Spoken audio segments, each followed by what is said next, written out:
Instead of some fuzzy, blurry images of the Fuji X-H2s, we now have more detailed images to show you. Details coming up, but first I encourage you to subscribe and choose all notifications so you're kept informed on the latest camera gear, news, and rumors like these Fuji X-H2 images. Fuji Rumors updated the leaks of the Fuji X-H2s photos. The detail is much improved, though it still leaves us with many questions. It is evident they use the same basic shape and features of the X-H1, but differences are discernible. For example, at first glance, the viewfinder looks identical, as do the dial and buttons. However, the diopter adjustment dial appears to have a smoother finish, but does have the same location. And I hear you, it might have the same finish, but the image is too blurred to tell? Well, I don't think so. We'd see some sort of artifacts to indicate an etched pattern. Just to the front of the diopter adjustment, we can see what looks like some sort of insert carved into the viewfinder. It could just be some sort of sticker, and this wasn't present in the X-H1. The X-H1 port bay had a single flap, rectangular in shape from top to bottom.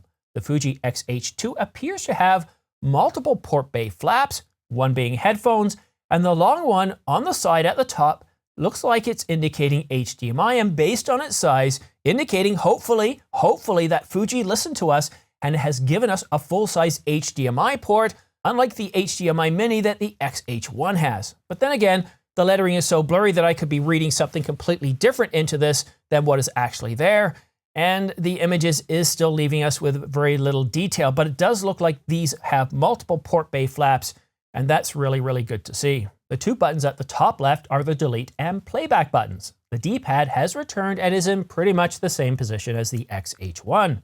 The display and back combo button does look different, and the location of the focus stick appears to have, well, two buttons where just the focus stick was before. But with the thumb covering the top right, it's impossible to tell if they've moved the Q button or if we get another button. We can also clearly see that the screen is fully articulating and not a tilt screen that was found in the Fuji X-H1. Looks are only skin deep. How many times have we heard this? From our parents, from other family members, from people we've dated. And it's true, looks are only skin deep. Now I do have to admit, I have to be brutally honest here. I think when it comes to looks, the Fuji cameras are the best looking. And I'm not talking about the black ones like the Fuji X-H2s leaked images we're getting here. It's the silver ones. To me, it takes me back to the 50s and 60s of some of the very best designs of cameras, of what a camera should look like and what it does look like.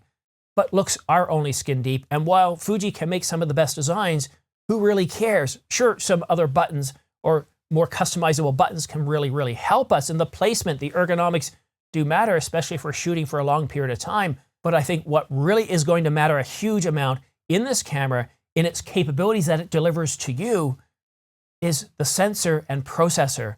We're getting a 26 megapixel backside illuminated APS-C sensor, 26 megapixels backside illuminated. That will help us process more information. So with a new sensor, with a new processor, I think this camera has a potential to deliver and to punch way above its weight. And I think the price is going to be somewhere under $2,000. We know that the HX2, not the HX2s, the HX2 is going to come later, and it's going to have 8K UHD video. It's going to be very powerful at 40 megapixels, also with a backside illuminated sensor. But the HX2s will be able to deliver 6K video at 24, 25, and 30 frames per second, and that's very, very powerful. But what really matters to me is not, can it do 6K video? Can it do 6K 60? Can it deliver RAW? Can it deliver all I or just IPB? How detailed is it? Can it do 6K oversampled 4K? What about dynamic range? What about ISO? How many frames per second? These are all things, these are all capabilities that we're really eager to find out. Now, it is very promising that right out of the gate, we're getting leaked information on the sensor and the processor and the price range. That's really, really helpful. And sure, photos are helpful. The one thing photos do more than anything else is they say, look, it's on the way. It's soon. It's coming soon. Once you start to see photos, you know you're not too far away. But in terms of capabilities, how these cameras are going to perform, the HX2 and the HX2s, we really don't know. But I'm pretty sure we're going to see the Fuji X-H2s at the summit, and I'm pretty excited about that. But what I'm really excited about in the days and weeks coming ahead, as the rumors step up, as we get more leaked specifications of this camera and what it can do. From a video point of view, what really matters to me is how detailed the video is. how many frames it can record. Can it do 120 frames per second in 4K? Can it do 60 frames per second in 6K? The level of detail. And how well can it do 1080p? Can it give us oversample 1080 as well? Full sensor readout, 6K oversample 1080. Because still, an awful lot of us do record in 1080. I know, Mark, a lot of us today also record in 4K. I'm one of them, but still, there's a huge amount of people that use 1080.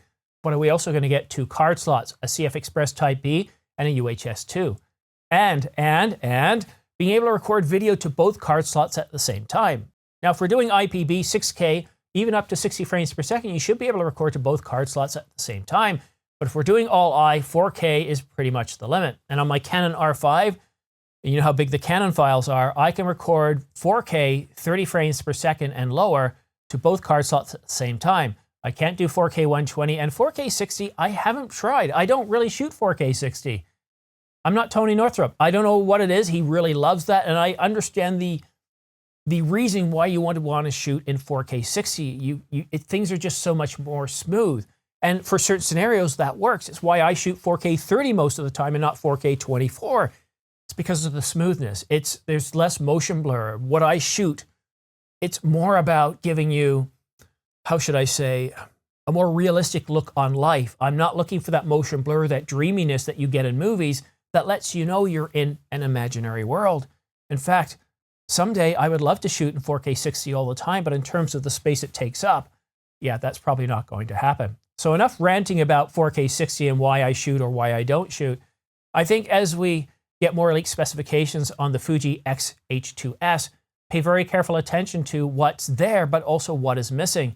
Because until we actually get to see these cameras, and I wish I had one, and if I did have one, I wouldn't be talking about it because it'd be under some sort of NDA. But I'm really curious to see how good the video is. What kind of film simulation modes are we going to get? Fuji's Fuji's always great at giving us wonderful film simulation modes like that Eterna. What about log?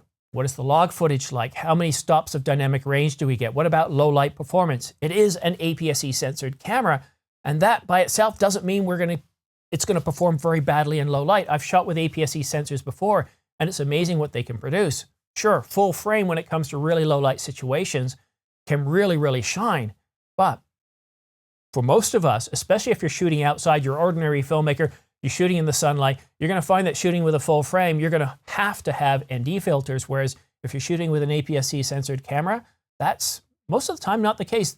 I don't know how many years I shot with an APS-C censored camera, and I never even once thought of getting an ND filter. But the first time I shot outside in bright sunlight with my Canon R5, a full frame censored camera, I realized I needed an ND filter, a variable ND filter, but I've gotten to a point now where I try not to shoot with them. My 24-105 f4, I shoot outside when it's bright and sunny, and usually we'll shoot at f22. And yes, that doesn't give me the creative ability to go down to like an f1.2 or an f4 to blur out the background, but most of the times I'm trying to capture life as it's happening, so I don't really care about blurring out the background. But what I like about the footage that I get when I'm not shooting with an ND filter, it's clear. I don't get any sort of blue tinge or any slight coloration changes that I have to work out. So, and also it keeps my gear down. I'm trying to shoot as minimalist as I can when I'm outside because that means less weight and less things to worry about and more batteries and all sorts of things like that. Now, yesterday I was out shooting with the gimbal, and I got a story to tell you about that shortly. But yeah, the Fuji X-H2s, I suspect that this week we're going to get a whole lot more leaks. So stay tuned. And that's why at the beginning of the video, when I say subscribe and choose all notifications, by choosing all notifications, what that ensures is that as soon as I publish a video, you get notifications so you can be one of the first to be informed. But now I want to tell you about something that happened to me yesterday, and I'm quite embarrassed to tell you about this. I was shooting my son's birthday festivities, and it started out with a nature walk, and something bad happened, and I'm really embarrassed by this. This is something that hasn't happened to me in a very, very, very long time, in over 10 years. And as you can see from this footage here, I've got spots on the video. That's right, spots. I'm usually very careful. I check the lens. I look at top and bottom to see if there's any dust or any water droplets or anything. And it hasn't rained in a while, so I wasn't expecting any water droplets. And also, when I'm changing out lenses, I'm very careful to hold camera downwards. And even though the Canon has flaps to protect the sensor, it doesn't mean dust can't get in and land up on the lens. So I'm always very careful. I take a look. I usually blow them out before use each time. I'll come home every now and then and check all the lenses that I'm using, make sure there's no dust, that it didn't somehow get in between the sensor and the lens. And of course, the front face of the lens is clear as well. But something happened yesterday, and maybe it's because my eyesight is failing and I'm always having to wear glasses like this. And maybe I'm just not seeing the dirt and debris, but I was quite embarrassed by it when I produced the footage. And what I'll do is, this footage that I'm showing you right now, I'm going to put it all at the end of this video where you can see the full uncut first 2 minutes of my son's, I was going to say my brother's, my son's birthday events, festivities. But it was also a way to capture spring because his birthday's on May the 7th. And to me, here living in Canada, that's when spring really starts. That's the first time I cut the lawn, and I did cut the lawn yesterday. That's the first time where the lawn looks deep, rich green, where the tulips are out, the daffodils are out, and other flowers are coming out, the trees are budding. And we had a beautiful blue sky. I mean, completely blue all day long with some minor breezes, as you'll see in the end footage. It was a beautiful, beautiful day. But the one thing that ruined it for me when I was editing and post is seeing those water spots, and I'm not going to delete the footage. Maybe my wife or son won't even see this. But overall, the shots that I got were really incredible. The shot of my son sitting down to capture the goose, which seemed to be on this floating oasis. It was doing its own thing. The way the lines from my son diagonally up to the goose was perfect. It was just a great scene. And as I was moving around, I'd move to a different position to get a different angle of my son or get a different angle of the goose to punch in, to zoom out. It was incredible, and the goose didn't get up to move. It was patient. It realized, these guys aren't going to do anything for me. Look, they're just taking my picture, and besides, if those idiots try and get to me, they're going to have to go through that thick mud to get to me, and I can fly away, no problem, before maybe just giving them a peck on the nose. So it was a really, really great day. I got some really, really amazing shots, and I think everything turned out well. I still have to do some more editing, but the color grading is almost completely done. Color balance looks really, really good. And here's something I've noticed about balancing whenever you've shot in full sun. And while I usually keep it to auto white balance, and the reason for that is because sometimes when I move into the forest, I forget. But the camera is very good. When it comes to shooting in sunlight, it's rare when I'm balancing that the difference is discernible in any way whatsoever. So I really love shooting in sunlight for that reason. Now, when I shoot in low light situations, oh yeah, grading can take some time. Canon, regardless of what people say about it, if you're going to be shooting in low light, you're shooting outside, you definitely have to do some color grading. You're going to find that skin tones just don't seem right. And when you do grade, things are just going to pop. I know, you don't always have a color balance card with you. I think I've got one over there, I do. And I never take it with me, and I use a few cheats. Now, Gerald Undone will have a wristband that's gray. Now, this is a little bit too dark gray, and because I'm not filming myself, it doesn't really help. But here's something really, really handy. If your subject is your son, your wife, your husband, or some family member you're doing regular stuff, then somewhere on them, let them wear gray. And with my son, it's usually his pants, because you're not trying to draw attention to his legs and his lower body, you're trying to draw attention to his face. So we'll usually have him dressed up in colorful colors, as you saw in the video, a colorful hat, colorful shirt and top. And we buy him colorful stuff on purpose, but his pants are usually quite muted. They're a middle gray. And so what I often do is I'll zoom in Final Cut, I'll trim to just that area, and then I bring up the vector scopes or the RGB parade, and I can see where the red, green, and blue are. And I just simply adjust the colors to the color board so that way the red, green, and blue line up perfectly. Then I punch back out, I take a look, and most of the times it works perfectly. In some situations, though, you might find that that didn't quite look right. And so I'll adjust the trim a little bit to maybe position myself on a different part to resample it. And wow, it looks great every time. So yeah, for ordinary filmmakers, you know, walking around with a color card is just, it's not something I really want to do. And, you know, I might shoot a bunch of scenes and then I'll move to a different angle where the lighting changes, and then guess what I forgot to do? I forgot to put the color card back in the scene. So by dressing up your subject with the right color card can make a huge difference into your final output. Don't just shoot and then put it into a montage, create a video, and give it to your family. Take the extra time to color balance, because things are going to pop. They're going to look a whole lot better.